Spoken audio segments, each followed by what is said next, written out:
Bismillahirrahmanirrahim. Innal hamdalillah nahmaduhu wa nastaghfiruhu wa na'udzu billahi min syururi anfusina wa min sayyiati a'malina. May yahdihillahu fala mudilla lahu wa may yudlilhu fala hadiyalah. Asyhadu an la ilaha illallah wa asyhadu anna Muhammadar Rasulullah la nabiyya ba'dah. Qala Allah ta'ala fi kitabihil karim. A'udzu billahi minasyaitonir rajim. Laqad kana lakum fi rasulillahi uswatun hasanah. Al-ayah amma ba'd. Uhaykum tahiyatan al-islamiyatan, tahiyatan ahlul jannah, tahiyatan min qalbi amik. Summa salam. Assalamualaikum warahmatullahi wabarakatuh. Yang terhormat yang mengadakan acara ini, pentas seni PAI 2022. Yang terhormat Dewan Juri, yang terhormat bagi para guru pembimbing dan juga rekan-rekan saya yang berbahagia. Pertama-tama marilah kita panjatkan puji serta syukur kita ke atas kehadiran Allah Subhanahu wa Ta'ala yang telah memberikan kita taufik, hidayah dan inayahnya sehingga kita bisa berjalan di jalan yang insya Allah diberkahi oleh Allah Subhanahu wa Ta'ala. Salawat serta salam kita haturkan kepada Nabi kita, Nabi Muhammad Sallallahu Alaihi Wasallam yang telah menjadi uswah bagi kita semua, dan kita harus meneladani sikap-sikapnya agar menjadi insan-insan yang berakhlak mulia. Berdirinya saya di sini, saya akan berceramah dan membuat tema yaitu meneladani akhlak Rasulullah Sallallahu Alaihi Wasallam. Seperti yang kita ketahui pada zaman dahulu, yaitu kehidupan manusia ada di zaman jahiliyah. Apa zaman jahiliyah itu? Zaman di mana banyaknya kemaksiatan yang terjadi di sana, seperti ada pembunuhan, perang, dan menyembah berhala. Berhala ialah patung-patung yang dibuat oleh kaum musyrikin dengan diri dia sendiri atau dengan batuan.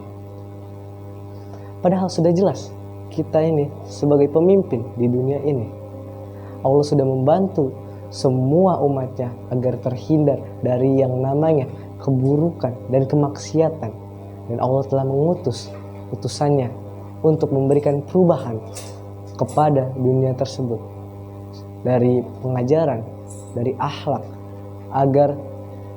agar pantas disebut sebagai umat Allah Subhanahu wa Ta'ala. Seperti hadis riwayat Ahmad radhiyallahu anhu, innama bu'istu liutammima makarimil akhlak. Sesungguhnya aku diutus untuk menyempurnakan akhlak yang mulia. Yang disebut dalam hadis tersebut ialah Nabi Muhammad diutus untuk menyempurnakan akhlak dan juga menyempurnakan ajaran-ajaran dari Nabi sebelumnya. Setelah Nabi Muhammad diutus, banyak orang-orang yang sudah tidak melakukan namanya kemaksiatan, berkurangnya kemaksiatan.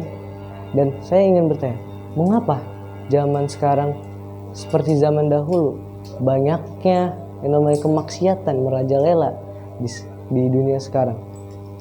Seperti banyak orang yang bangga akan kemaksiatannya diri sendiri. Ada yang sampai memviralkan di media sosial dan juga memvulgarkan di podcast, di media-media dan lainnya.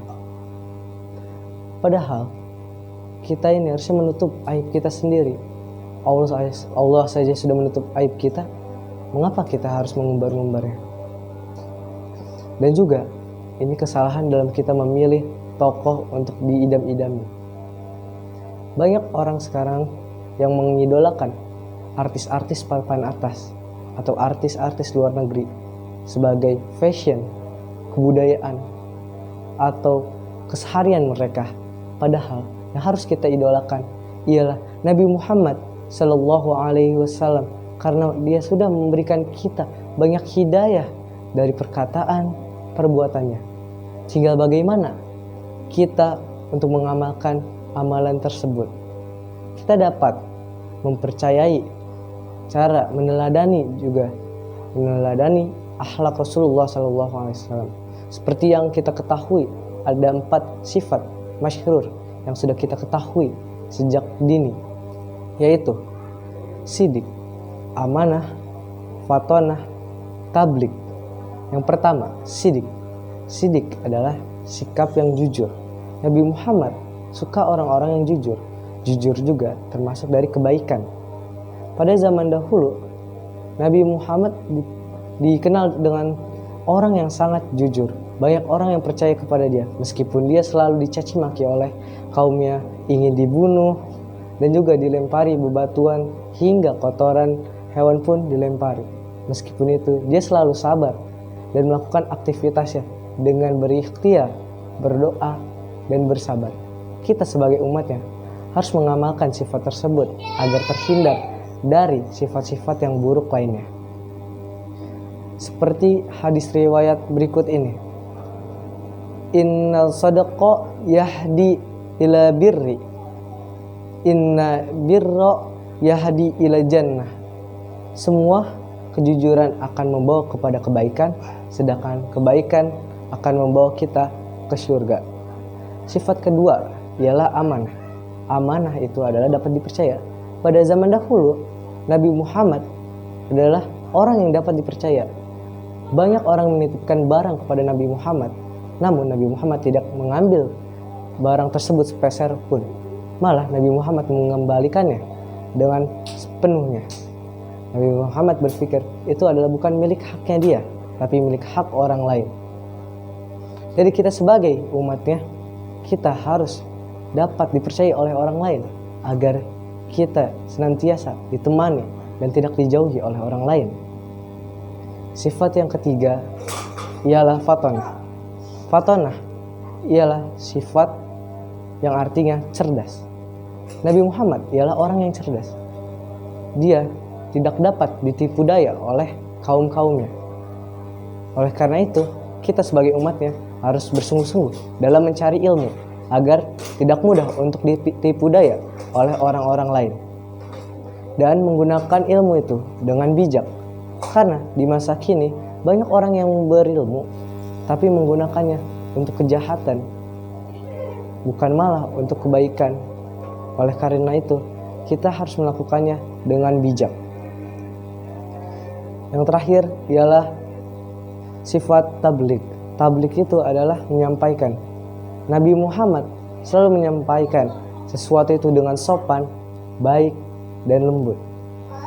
Kita juga sebagai manusia harus sopan kalau mau menasihati seseorang. Nabi Muhammad saja berdakwah dengan secara lembut, masa kita tidak bisa sih? Kita juga harus mencontohkan sikap tersebut dan mengamalkannya. Dari 4 sifat tersebut, semuanya saling terhubung satu sama lain. Karena sifat tersebut akan dibutuhkan dimanapun dan kapanpun itu. Mungkin sekian dari saya. Nun wal qalami wa ma yasturun fastabiqul khairat. Wassalamualaikum warahmatullahi wabarakatuh.